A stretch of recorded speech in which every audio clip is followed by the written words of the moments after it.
This woman of God located by the Holy Spirit, ardent spirit of blood has an infirmity, and prophesy against spirit of addiction in the name of the Lord Jesus.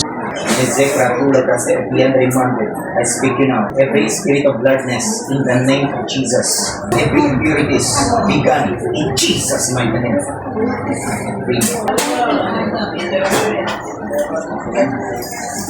Pikit.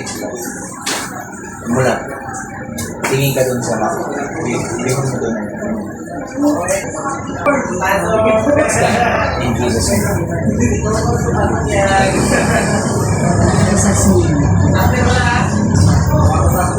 Yes, ako. Hallelujah. Glory to the Lord.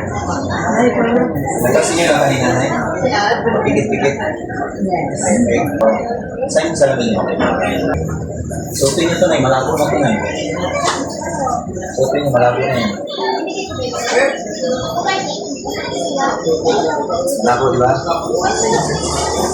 Pero, mahiling ako sa inyo, ha? It's not about religion po. Come to church. Hindi po ba tanggalin yung tinanim ng kaaway? Ito, tinanim ng kaaway, tinanay.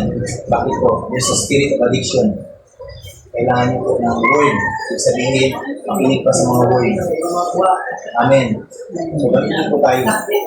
That's why the people nowadays are paikli ng paikli yung buhay natin. Bakit po?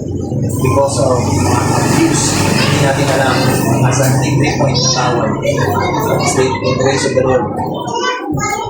Si nanay is located by the Lord, by the Holy Spirit. Understand? Speak peace in your life. In Jesus' name.